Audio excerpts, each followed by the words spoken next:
बिस्मिल्लाहिर्रहमानिर्रहीम। अस्सलाम वालेकुम नाजरीन, आज काबुल एयरपोर्ट पर एक ज़ोरदार धमाका हुआ। जो जो इसके जो आमदरफ्त का गेट था वहाँ पे धमाका हुआ, जिससे 13 अफराद जो उससे हलाक हो गए हैं, और जिसमें औरतें बच्चे ज़्यादातर शामिल हैं। इसमें 3 अमेरिकन फ़ौजी और कुछ तालिबान के जो सिक्योरिटी के पे मामूर अफराद थे वो ज़ख्मी हुए हैं।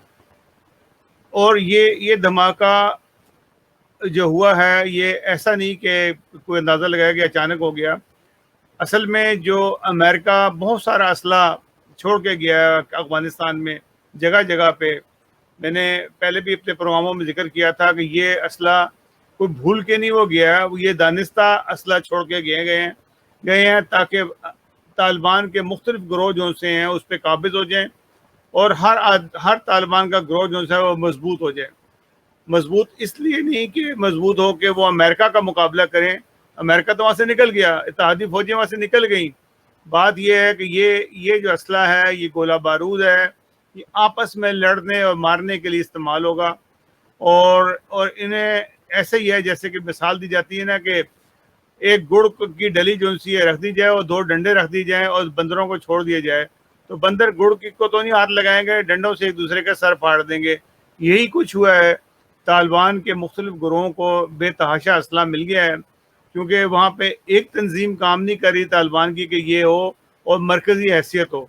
इसमें कोई शक नहीं कि मुल्ला बरादर की जो तालिबान की क़यादत है वो बड़ी है, ताकतवर है, उनके साथ लोग ज़्यादा हैं।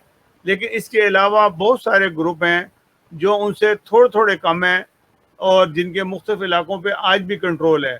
वो काबुल में भी मौजूद हैं, वो नगरहार में भी मौजूद हैं, वो कंधार में भी मौजूद हैं। हर जगह पे जहाँ पे आप जाएं, जलालाबाद में उनकी एक अपनी शख्सियत है, और नॉर्थ एरिया में तो वैसे ही वो लोग बगावत कर रहे हैं। वहाँ पे अहमद शाह मसूद के लोग जो से हैं और बाकी जो से नॉर्थ के लोग हैं।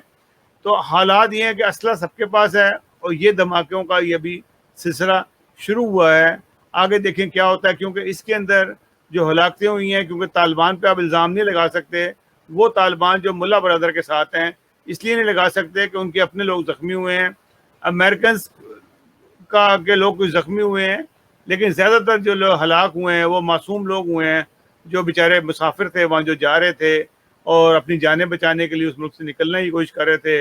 वो एयरपोर्ट के ही एरिया में औरतें बच्चे जो सी हैं वहाँ हलाक हुए, कुछ मर भी हुए। और अभी हलाकतों की इतलात आ रही हैं, अभी बहुत सारे ज़ख्मी हुए हैं। और जो अल्लाह ताला माफ़ करे, जो लोग ज़ख्मी होते हैं वो इतने बुरे ज़ख्मी होते हैं, किसी का हाथ कट जाता है, किसी का पैर कट जाता है, और कोई ऐसा होता है कि मरने से बदतर होता है, लेकिन वो ज़ख्मी होता है इसलिए उसको हलाकत में शामिल नहीं कर सकते। लेकिन ये नहायत तकलीफ से बात है। काबुल के अंदर अमन का आना बहुत मुश्किल नज़र आता है। जिस तरीके से असला छोड़ा गया है वहाँ पे, जिस तरह से उनको उनको उनको उनको पास पैसा मिला है, उनको ये पैसा, सब ये चीज़ें दानिस्ता हैं, जानबूझ के छोड़ी गई हैं ताकि ये लोग आपस में लड़ें और मरें। नाज़रीन, अगले प्रोग्राम तक के लिए इजाज़त दीजिएगा। अल्लाह हाफ़िज़ नाज़िर। हमारा प्रोग्राम पसंद आए, हमारे प्रोग्राम को शेयर करें और ज़्यादा से ज़्यादा सब्सक्राइब करें। अगले प्रोग्राम तक के लिए हमें इजाज़त दीजिएगा। अल्लाह हाफ़िज़ नाज़िर।